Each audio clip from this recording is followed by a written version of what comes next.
Hello everyone, welcome back to your channel. ಈ ವಿಡಿಯೋದಲ್ಲಿ important physics ಕ್ವೆಶನ್ಸ್ಗಳನ್ನ ನೋಡ್ತಾ ಹೋಗೋಣ. Question: what is refraction? Write its two laws. Refraction ಅಂದರೆ ಏನು ಆ್ಯಂಡ್ ಅದರ ಎರಡು ಲಾಸ್ಗಳನ್ನು ಬರೀಬೇಕು. Law of refraction. ರಿಫ್ರಾಕ್ಷನ್ ಅಂದರೆ the phenomenon of bending of light as it passes from one medium to another medium of different optical density is called refraction. ಬೇರೆ ಬೇರೆ optical density ಇರುವಂಥ ಮೀಡಿಯಮ್ಗಳು ತಗೊಂಡಿದ್ದಾರೆ. ಸೊ ಲೈಟು ಒಂದು ಮೀಡಿಯಮಿಂದ ಇನ್ನೊಂದು ಮೀಡಿಯಮ್ಗೆ ಪಾಸ್ ಆದಾಗ ಆ light bend ಆಗುತ್ತೆ. So bending of light bend ಆಗುವಂಥ ಫೆನಾಮಿನಾನ ಅಥವಾ ಪ್ರೋಸೆಸ್ಸನ್ನು ರಿಫ್ರಾಕ್ಷನ್ ಅಂತ ಕರೀತಾರೆ. Next laws of refraction. So ಇದರಲ್ಲಿ ಎರಡು ಲಾಸ್ಗಳಿದೆ. First law, the incident ray, refracted ray, normal drawn to the surface at the point of incidence are all lie in the same plane. So the incident ray. So incident ray ಅಂದರೆ ಒಂದು light ray ಸರ್ಫೇಸ್ಗೆ ಬಂದು ಬೀಳುತ್ತೆ, strike ಮಾಡುತ್ತಲ್ವ. So ಅದು incident, hit ಮಾಡುವಂಥದ್ದು. So ಬಂದಿರುವಂಥ ರೇ ಇನ್ನೊಂದು ಡೈರೆಕ್ಷನಲ್ಲಿ, ಇನ್ನೊಂದು ಪಾತಲ್ಲಿ ಮೂವ್ ಆಗುತ್ತೆ, ಅದು ರಿಫ್ರಾಕ್ಟೆಡ್ ರೇ ಆಗುತ್ತೆ. ಆ್ಯಂಡ್ ಯಾವ ಪಾಯಿಂಟಲ್ಲಿ ನಮ್ಮ ಲೈಟ್ ರೇ ಬಂದು ಇನ್ಸಿಡೆನ್ಸ್ ಆಗುತ್ತಲ್ಲ, at the point of incidence ಸರ್ಫೇಸಿಗೆ ಬಂದು ಬೀಳುತ್ತಲ್ಲ, ಸೊ ಅಲ್ಲಿ ಒಂದು ನಾರ್ಮಲ್ ಲೈನ್ನ ಡ್ರಾನ್ ಮಾಡ್ತಾರೆ. ಸೊ ಈ ಮೂರೂ ಕೂಡ ಸೇಮ್ ಪ್ಲೇನಲ್ಲೇ ಇರುತ್ತೆ. ದ ಇನ್ಸಿಡೆಂಟ್ ರೇ, ರಿಫ್ರಾಕ್ಟೆಡ್ ರೇ and the normal line. So ಮೂರೂ ಕೂಡ ಸೇಮ್ ಪ್ಲೇನಲ್ಲಿ, ಒಂದೇ ಪ್ಲೇನಲ್ಲಿ ಇರುತ್ತೆ. ಸೊ ಇದು first law. Second law, the ratio of sine of angle of incidence to the sine of angle of refraction is constant. So sine of angle of incidence ಮತ್ತು sine of angle of refraction ratio constant ಆಗಿರುತ್ತೆ. Angle of incidence ಅಂದರೆ ಇದು ಒಂದು angle. ಯಾವುದರ ನಡುವೆ ಇರುವ angle ಅಂದರೆ incident ರೇ ಮತ್ತು ನಾರ್ಮಲ್.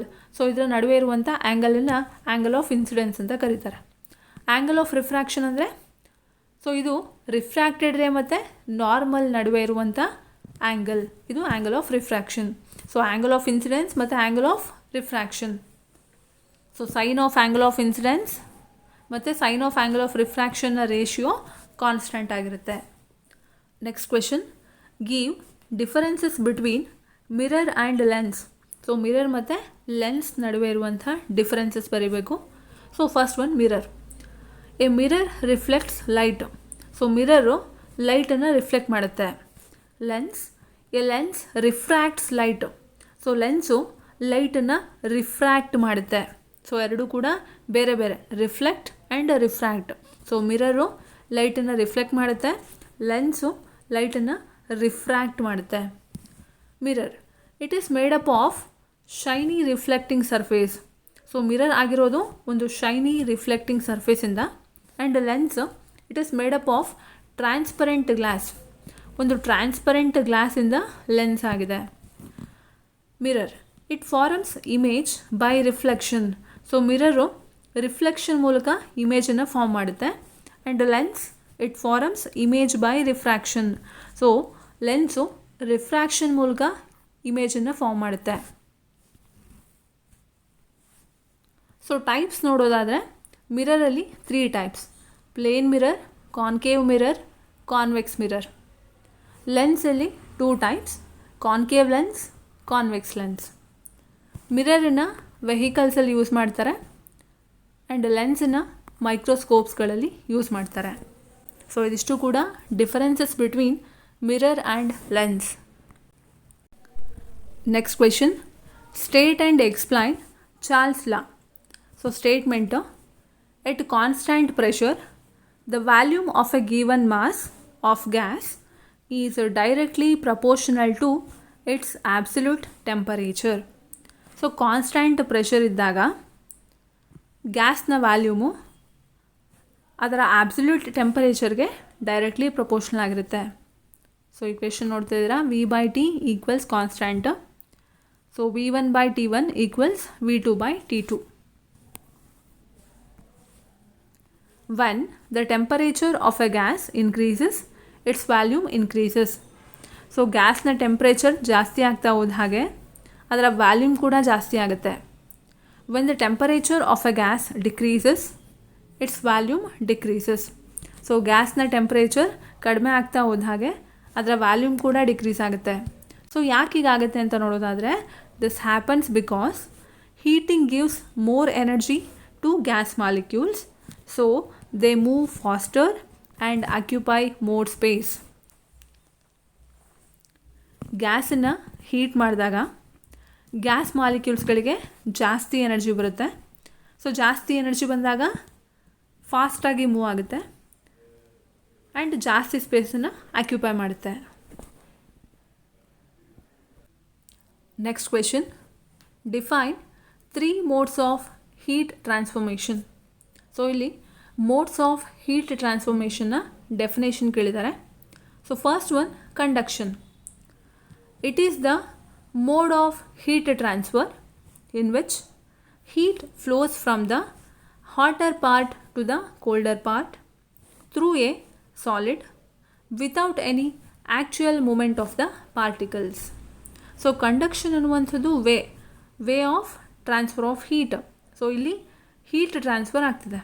ಸೊ ಯಾವ ರೀತಿ ಅಂತ ಅಂದರೆ, ಹಾಟರ್ ಪಾರ್ಟಿಂದ ಕೋಲ್ಡರ್ ಪಾರ್ಟ್ ಕಡೆಗೆ ಹೀಟು ಫ್ಲೋ ಆಗ್ತಿದೆ. ಸೊ ಯಾವುದ್ರ ಮೂಲಕ? Through a solid. ಆದರೆ ಇಲ್ಲಿ ಪಾರ್ಟಿಕಲ್ಸ್ಗಳು ಮೂವ್ ಆಗ್ತಾ ಇಲ್ಲ. Example, a metal spoon getting hot when placed in boiling water. So ಒಂದು ಬಾಯ್ಲಿಂಗ್ ವಾಟರ್ಲಿ ಒಂದು ಮೆಟಲ್ ಸ್ಪೂನ್ನ ಇಟ್ಟಾಗ ಸೊ ಅದು ಬಿಸಿ ಆಗುತ್ತೆ. Next one, convection. Next one, convection. It is the mode of transfer of heat by the actual movement of particles in a fluid. It may be liquid or gas.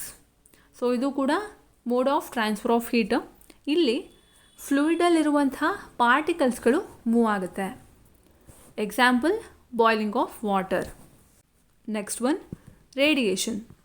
It is the mode of transfer of heat in the form of electromagnetic waves without any medium. So ಇದು ಕೂಡ ಒಂದು mode of transfer of heat. So ಇಲ್ಲಿ heat electromagnetic waves ಫಾರ್ಮಲ್ಲಿ flow ಆಗುತ್ತೆ. So ಇಲ್ಲಿ ಯಾವುದೇ ರೀತಿ medium ಇರೋದಿಲ್ಲ. Example, heat from the sun reaching the earth. So ಸೂರ್ಯನಿಂದ ಭೂಮಿಗೆ ಬರುವಂಥ heat. Next one, define stress, strain and modulus of elasticity. First one, stress. It is the internal restoring force developed per unit area of a material when an external force is applied. So ಒಂದು ಮೆಟೀರಿಯಲ್ಗೆ external force apply ಆದಾಗ so ಅದರಲ್ಲಿ ಒಂದು internal ರೀಸ್ಟೋರಿಂಗ್ force develop ಆಗುತ್ತೆ. ಅದನ್ನು stress ಅಂತ ಕರೀತಾರೆ. Next one, strain. It is the ratio of change in length to the original length produced in a body when stress is applied. So strain ಅನ್ನುವಂಥದ್ದು ಒಂದು ratio. So ಯಾವುದ್ರ ratio ಅಂದರೆ change in length to the original length. So ಯಾವಾಗ ಒಂದು ಬಾಡಿಗೆ ಅಥವಾ ಒಂದು ಆಬ್ಜೆಕ್ಟಿಗೆ ಸ್ಟ್ರೆಸ್ಸನ್ನು ಅಪ್ಲೈ ಮಾಡ್ತಾರೆ ಸೊ ಆಗ ಲೆಂತು ಚೇಂಜ್ ಆಗುತ್ತೆ. ಸೊ ಚೇಂಜ್ ಇನ್ ಲೆಂತ್ ಮತ್ತು ಒರಿಜಿನಲ್ ಲೆಂತ್ ನಡುವೆ ಇರುವಂಥ ರೇಷಿಯೋನ ಸ್ಟ್ರೈನ್ ಅಂತ ಕರೀತಾರೆ. Next one, modulus of elasticity. It is the ratio of stress to strain within the elastic limit of a material. So modulus of elasticity ಅಂದರೆ ಇದು ಒಂದು ratio. So ratio of stress to strain within the elastic limit. Next one, write properties of sound waves. So sound ವೇವ್ಸ್ನ properties. Sound waves are longitudinal waves. So sound ವೇವ್ಸ್ಗಳೆಲ್ಲವೂ ಕೂಡ longitudinal waves ಆಗಿರುತ್ತೆ. Sound waves require a material medium to travel. They cannot travel in vacuum. Sound ವೇವ್ಸ್ಗಳು travel ಮಾಡಬೇಕು ಅಂದರೆ ಅದಕ್ಕೆ ಒಂದು material medium ಬೇಕು. ಸೊ ವ್ಯಾಕ್ಯೂಮಲ್ಲಿ ಅದು ಟ್ರಾವೆಲ್ ಮಾಡಲ್ಲ. Speed of sound waves depends on the medium. So sound ವೇವ್ಸ್ಗಳ ಸ್ಪೀಡು ಮೀಡಿಯಮ್ ಮೇಲೆ ಡಿಪೆಂಡ್ ಆಗಿರುತ್ತೆ. ಸೊ ಆ ಮೀಡಿಯಮ್ ಏನಾದರೂ ಸಾಲಿಡ್ ಆಗಿದ್ದರೆ ಫಾಸ್ಟೆಸ್ಟ್ ಆಗಿರುತ್ತೆ, ಆ್ಯಂಡ್ ಲಿಕ್ವಿಡ್ಸ್ ಆಗಿದ್ದರೆ ಸ್ಲೋಯರ್, ಆ್ಯಂಡ್ ಗ್ಯಾಸಸ್ ಆಗಿದ್ದರೆ ಸ್ಲೋಯೆಸ್ಟ್ ಆಗಿರುತ್ತೆ. Sound waves follows the laws of reflection. So sound waves laws of ರಿಫ್ಲೆಕ್ಷನನ್ನು ಫಾಲೋ ಮಾಡುತ್ತೆ. What is thermal conductivity and mention any 2 applications. Thermal conductivity ಅಂದರೆ ಏನು and 2 ಅಪ್ಲಿಕೇಶನ್ಸ್ಗಳನ್ನು ಬರೀಬೇಕು. Thermal conductivity is the property of A material that indicates how easily heat can pass through it. So thermal conductivity ಅನ್ನುವಂಥದ್ದು ಮೆಟೀರಿಯಲ್ಗಿರುವಂಥ property. So ಏನನ್ನು indicate ಮಾಡುತ್ತೆ ಅಂದರೆ so ಆ ಮೆಟೀರಿಯಲ್ಗೆ heat ಎಷ್ಟು ಈಸಿಯಾಗಿ ಪಾಸ್ ಆಗುತ್ತೆ ಅಂತ. ಆ್ಯಂಡ್ ಇದರ ಅಪ್ಲಿಕೇಶನ್ಸ್ ಯೂಸಸ್ ನೋಡೋದಾದರೆ metals with high thermal conductivity are used to make utensils for fast heating. So ಯಾವ ಮೆಟಲ್ಸ್ಗಳಿಗೆ ಹೈ ಥರ್ಮಲ್ ಕಂಡಕ್ಟಿವಿಟಿ ಇರುತ್ತೋ ಸೊ ಅದನ್ನು ಯುಟೆನ್ಸಿಲ್ಸ್ಗಳನ್ನು ಮಾಡೋದಕ್ಕೆ ಯೂಸ್ ಮಾಡ್ತಾರೆ, ಯಾಕೆಂದರೆ ಅದು ಫಾಸ್ಟಾಗಿ ಹೀಟ್ ಆಗುತ್ತೆ ಅಂತ. Materials with low thermal conductivity are used for thermal insulation. So ಯಾವ ಮೆಟೀರಿಯಲ್ಸ್ಗಳಿಗೆ ಥರ್ಮಲ್ ಕಂಡಕ್ಟಿವಿಟಿ ಕಡಿಮೆ ಇರುತ್ತೆ ಅದನ್ನು ಥರ್ಮಲ್ ಇನ್ಸುಲೇಷನಲ್ಲಿ ಯೂಸ್ ಮಾಡ್ತಾರೆ. Next question, write a note on colorimeter. So ಇಲ್ಲಿ ಕೊಲೋರಿಮೀಟರ್ನ ಬಗ್ಗೆ ಬರೀಬೇಕು. ಫಸ್ಟ್ ನಾವು ಡಯಾಗ್ರಾಮ್ನ ಬರೀಬೇಕಾಗುತ್ತೆ. ಸೊ ಇದು light source, slit, lens, filter, cuvette. So ಇದರಲ್ಲೇ ಸೊಲ್ಯೂಷನ್ ತೊಗೊಳ್ಳೋವಂಥದ್ದು, ಸ್ಯಾಂಪಲ್, ಫೋಟೋ ಸೆಲ್, ಔಟ್ಪುಟ್.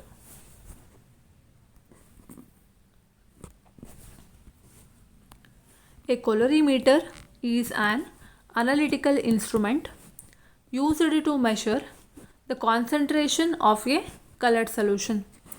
ಕೊಲೋರಿಮೀಟರ್ ಅನ್ನುವಂಥದ್ದು ಒಂದು ಅನಾಲಿಟಿಕಲ್ ಇನ್ಸ್ಟ್ರೂಮೆಂಟು. ಸೊ ಇದನ್ನು ಕಲರ್ಡ್ ಸೊಲ್ಯೂಷನ್ನ ಕಾನ್ಸಂಟ್ರೇಷನ್ ಮೆಷರ್ ಮಾಡೋದಕ್ಕೆ ಯೂಸ್ ಮಾಡ್ತಾರೆ.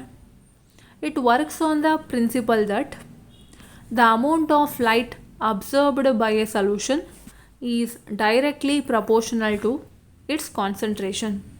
So Beer Lambert's law. So ಇದು ಯಾವುದರ ಬೇಸಿಸ್ ಮೇಲೆ ವರ್ಕ್ ಮಾಡುತ್ತೆ, ಯಾವ ಪ್ರಿನ್ಸಿಪಲ್ ಮೇಲೆ ವರ್ಕ್ ಮಾಡುತ್ತೆ ಅಂದರೆ ಒಂದು ಸೊಲ್ಯೂಷನ್ನು ಎಷ್ಟು ಅಮೌಂಟ್ ಆಫ್ ಲೈಟನ್ನು ಅಬ್ಸರ್ವ್ ಮಾಡ್ಕೊಂಡಿದೆ ಅನ್ನುವಂಥದ್ದು ಯಾವುದ್ರ ಮೇಲೆ ಡಿಪೆಂಡ್ ಆಗಿರುತ್ತೆ ಅಂದರೆ ಆ ಸೊಲ್ಯೂಷನ್ನ ಕಾನ್ಸಂಟ್ರೇಷನ್ ಮೇಲೆ ಡಿಪೆಂಡ್ ಆಗಿರುತ್ತೆ. ಸೊ ಇದನ್ನು ಬೀರ್ ಲ್ಯಾಂಬರ್ಟ್ಸ್ ಲಾ ಅಂತ ಕರಿತೀವಿ. In this instrument light off A specific wave length is passed through the solution contained in a cuvette and the amount of light observed is measured by a photoelectric detector. So ಇಲ್ಲಿ ಒಂದು specific wave length ಇರುವಂಥ ಲೈಟನ್ನು ಸೊಲ್ಯೂಷನ್ಗೆ pass ಮಾಡ್ತಾರೆ. So ಸೊಲ್ಯೂಷನನ್ನು ಕುವೈಟಲ್ಲಿ ತೊಗೊಂಡಿರ್ತಾರೆ. So ಎಷ್ಟು ಲೈಟನ್ನು solution observe ಮಾಡಿದೆ ಅನ್ನೋದನ್ನು photo electric ಡಿಟೆಕ್ಟರಿಂದ measure ಮಾಡ್ತಾರೆ. Colorimeters are commonly used in chemical, biochemical laboratories to determine the concentrations of substances such as glucose, hemoglobin, etc. So ಕೊಲೋರಿಮೀಟರ್ಸ್ಗಳನ್ನು ಲ್ಯಾಬ್ಗಳಲ್ಲಿ ಯೂಸ್ ಮಾಡ್ತಾರೆ. ಸೊ ಕೆಮಿಕಲ್, ಬಯೋಕೆಮಿಕಲ್ ಲ್ಯಾಬಲ್ಲಿ. So ಯಾಕೆ ಅಂದರೆ ಸಬ್ಸ್ಟಾನ್ಸ್ಗಳ ಕಾನ್ಸಂಟ್ರೇಷನನ್ನು ಫೈಂಡ್ ಔಟ್ ಮಾಡೋದಕ್ಕೆ. Next question, define units and explain its types. So unit ಅಂದರೆ ಏನು, ಅದರ ಡೆಫಿನೇಷನು ಆ್ಯಂಡ್ ಅದರ ಟೈಪ್ಸನ್ನು ಎಕ್ಸ್ಪ್ಲೈನ್ ಮಾಡಬೇಕು. A unit is a standard quantity used to measure physical quantities. So unit ಅನ್ನುವಂಥದ್ದು ಒಂದು ಸ್ಟ್ಯಾಂಡರ್ಡ್ ಕ್ವಾಂಟಿಟಿ. ಇದನ್ನು ಫಿಸಿಕಲ್ ಕ್ವಾಂಟಿಟೀಸ್ನ ಮೆಷರ್ ಮಾಡೋದಕ್ಕೆ ಯೂಸ್ ಮಾಡ್ತಾರೆ. ಸೊ ಇದರಲ್ಲಿ 2 types, fundamental units and derived units. First one, fundamental units. These are the units of basic physical quantities that cannot be derived from any other units. So fundamental units ಅನ್ನುವಂಥದ್ದು units of basic physical quantities, basic physical ಕ್ವಾಂಟಿಟಿಗಳ units ಆಗಿರುತ್ತೆ. ಇದನ್ನು ಬೇರೆ ಯೂನಿಟಿಂದ derive ಮಾಡಿರಲ್ಲ. Example metre, kilogram.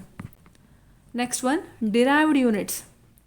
These are the units obtained by combining fundamental units. So ಈ ಯೂನಿಟ್ಸ್ಗಳು ಹೇಗೆ ಸಿಗುತ್ತೆ ಅಂದರೆ ಫಂಡಮೆಂಟಲ್ ಯೂನಿಟ್ಸ್ಗಳನ್ನು ಕಂಬೈನ್ ಮಾಡಿದಾಗ ನಮಗೆ ಡಿರೈವ್ಡ್ ಯೂನಿಟ್ ಸಿಗುತ್ತೆ. Example metre per second.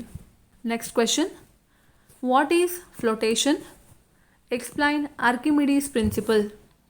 So first flotation ಅಂದರೆ ಏನು, ಅದರ ಡೆಫಿನೇಷನ್ ಬರೀಬೇಕು. ಸೊ ಅದಾದ ನಂತರ ಆರ್ಕಿಮಿಡೀಸ್ ಪ್ರಿನ್ಸಿಪಲ್ನ ಎಕ್ಸ್ಪ್ಲೈನ್ ಮಾಡಬೇಕು. ಫ್ಲೋಟೇಷನ್ ಅಂದರೆ it is the phenomenon by which an object floats on the surface of a liquid. So flotation ಅನ್ನುವಂಥದ್ದು ಒಂದು ಪ್ರೋಸೆಸ್ ಆರ್ ಫೆನಾಮಿನಾನ್. ಸೊ ಇಲ್ಲಿ ಒಂದು ಆಬ್ಜೆಕ್ಟು ಲಿಕ್ವಿಡ್ ಸರ್ಫೇಸ್ ಮೇಲೆ ಫ್ಲೋಟ್ ಆಗುತ್ತೆ. Next one, Archimedes principal statement. When a body is partially or completely immersed in a fluid, it experiences an upward buoyant force equal to the weight of the fluid displaced by the body. So ಒಂದು ಫ್ಲೂಯಿಡಲ್ಲಿ ಬಾಡಿನ partially are completely, ಸ್ವಲ್ಪ ಅಥವಾ ಕಂಪ್ಲೀಟಾಗಿ ಮುಳುಗಿಸಿದಾಗ ಅದು upward ಬ್ಯೂಯೆಂಟ್ ಫೋರ್ಸನ್ನು experience ಮಾಡುತ್ತೆ. ಅಂದರೆ ಒಂದು upward ಫೋರ್ಸನ್ನು experience ಮಾಡುತ್ತೆ. ಸೊ ಇದು ಯಾವುದಕ್ಕೆ ಈಕ್ವಲ್ ಆಗಿರುತ್ತೆ ಅಂದರೆ, ಆ ಬಾಡಿ ಮುಳುಗಬೇಕಾದ್ರೆ ಒಂದಿಷ್ಟು ಫ್ಲೂಯಿಡನ್ನು ಹೊರಗಡೆ ಹಾಕಿರುತ್ತೆ, ಸೊ ಡಿಸ್ಪ್ಲೇಸ್ ಮಾಡಿರುತ್ತೆ, ಅದರ ವೆಯ್ಟಿಗೆ ಈಕ್ವಲ್ ಆಗಿರುತ್ತೆ. If the buoyant force is greater than the weight of the object it floats. In case buoyant force ಏನಾದರೂ ಆಬ್ಜೆಕ್ಟಿನ ವೆಯ್ಟ್ಗಿಂತ ಜಾಸ್ತಿ ಇದ್ದರೆ ಆಗ ಆಬ್ಜೆಕ್ಟು ತೇಲುತ್ತೆ. If the buoyant force is lower than the weight of the object it sinks. In case buoyant force ಆಬ್ಜೆಕ್ಟಿನ ವೆಯ್ಟ್ಗಿಂತ ಕಡಿಮೆ ಇದ್ದರೆ ಆಗ ಆಬ್ಜೆಕ್ಟು ಮುಳುಗುತ್ತೆ. The Archimedes principle is applied in designing ships, submarines etcetera. So ಇದನ್ನು ಎಲ್ಲೆಲ್ಲಿ use ಮಾಡ್ತಾರೆ Archimedes principal ಅಂದರೆ, ಸೊ ಶಿಪ್ಸ್ ಮತ್ತು ಸಬ್ಮರೀನ್ಸನ್ನ ಡಿಸೈನ್ ಮಾಡೋದಕ್ಕೆ ಯೂಸ್ ಮಾಡ್ತಾರೆ.